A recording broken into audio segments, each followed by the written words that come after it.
Hi, it's Joe Priolo with Covenant Financial Services, and we're here today to talk about how the banking system is going to start to affect the economy and how banks are going to start to tighten their credit policies for small and mid-sized businesses.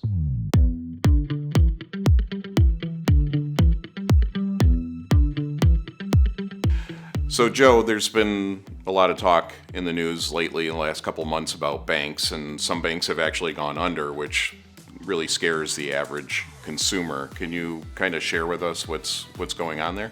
Yes, that'd be great. So we had some of my clients calling me actually saying, hey, are my deposits safe? If the bank fails, can I draw on my line of credit? Well, these are just great questions to ask because none of us think about that.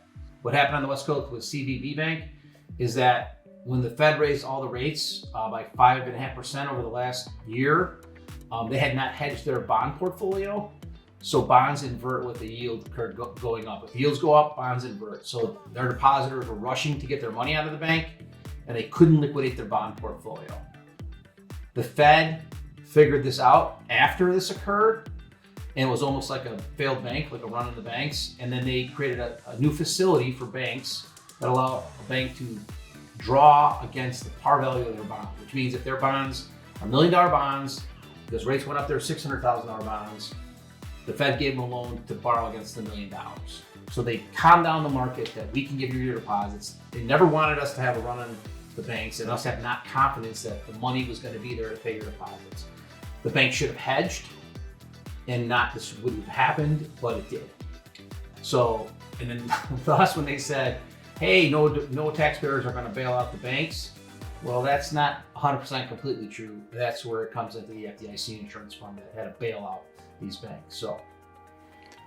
So as a consumer or a business owner, what should we be concerned with? What do we need to keep our eye on? So rates have been going up and the Fed is trying to slow down the economy. It's slowing a little bit, inflation's slowing, but unemployment's not slowing. It's actually still very strong. So from my experience and seeing what the banks are doing locally is they're getting nervous on how these rates are starting to affect the consumer because its credit borrowings are getting really expensive and the small business owner whose carrying costs are getting expensive and their margins are getting compressed. So they are starting to contract their lending. They're going to get tougher on getting renewals done for clients and lowering the advance rates on lines of credits. Mortgages are kind of come up for renewal and they're going to go from 4% to 7%. Well, their tenants are only paying rents at a fixed rate, right? So that inverts the cash flows because the rent's fixed. Eventually they'll try to get them up, but when that rate adjusts, it puts things in a weird spot. So they said that this bank, the bank slowdown now is going to be like another 75 basis points to 1% increase in rates. So you're not going to see as much of an increase in the rates, but how the banks are going to react is going to slow down the economy more. So most people just look at the rate itself and they kind of judge how things are going based on that, but really there's a whole domino effect behind it. Yeah, so I've always said like rates right now up to 8.25% and you can get treasuries at 4 or 5%. That's kind of normal over 50 years, right? Mm-hmm. In the last 10 or 12 years, a saver has gotten paid zero, like 1% or less. So when you have money in the bank, you can't get the interest enough to go spend your money. Well, that's changing now, and you have banks competing for deposits. So they're paying more market rates.